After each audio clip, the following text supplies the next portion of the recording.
Merci Madame Descamps. Pour le groupe Nouvelle Gauche, Monsieur Juanico. Oui, merci Monsieur le Président. Cette proposition de loi en soutien à l'engagement associatif est toujours la bienvenue. Elle vient après une discussion que nous avons eue sur une proposition de résolution du groupe MoDem en séance publique sur le même sujet. On peut simplement juste regretter son ambition limitée. D'ailleurs, la rapporteure l'a elle-même reconnu en disant que cette proposition de loi avait une ambition modeste.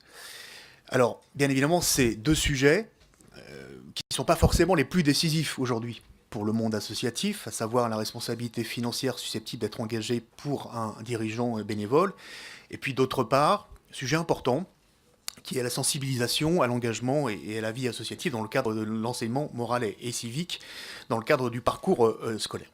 Je pense qu'au moment où une tribune vient de paraître dans Le Monde le 4 mai, signée par de nombreux présidents d'associations de solidarité et de handicap, dont Louis Gallois, qui nous alerte sur un malaise profond et grandissant des associations, après les travaux, très bons travaux, de nos collègues Buffet et Raffan sur les contrats aidés en particulier, dans le secteur associatif, sportif et culturel, montrant l'inadéquation des parcours emploi compétences dans le monde associatif, en particulier pour les petites associations, on aurait pu imaginer qu'il y aurait eu peut-être une suite, pas forcément législative, mais au moins une suite pour un certain nombre de pistes de correction de ces dispositifs pour l'emploi associatif.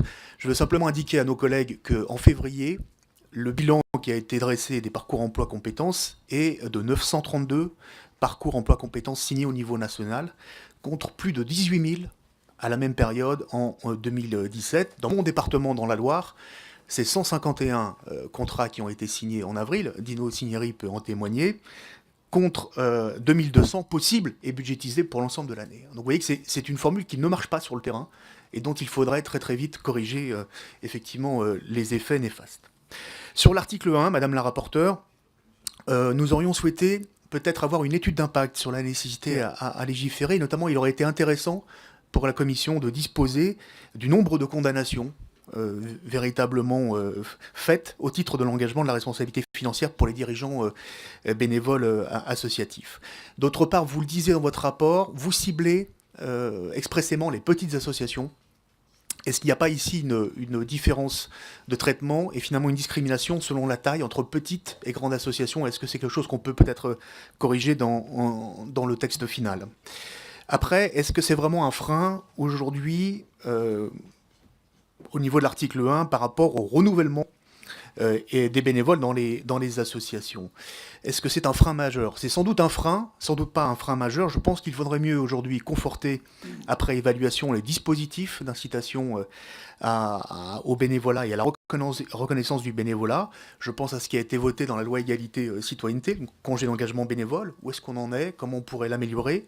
Le compte d'engagement citoyen, là aussi, ou par exemple la formation des bénévoles à travers le FDVA, et nous aurons un amendement sur ce sujet. Il faudrait aussi aller plus loin dans la simplification administrative, faire aussi là un bilan de ce qui a été fait ces dernières années. On n'est pas allé assez loin, je le reconnais. Et puis pour finir sur l'article 2, vous savez que l'engagement des jeunes est beaucoup plus important que l'engagement en termes de croissance.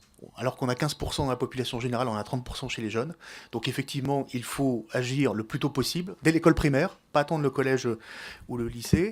Là aussi, il existe un parcours citoyen, et notamment une circulaire qui prévoyait qu'au moment du brevet, on délivre à tous les jeunes un livret citoyen. Et malheureusement, le ministre de l'Éducation nationale n'a pas donné suite à cette circulaire-là, et donc il faudra peut-être l'interroger en séance sur ce point plus particulier. Merci Monsieur Juanico.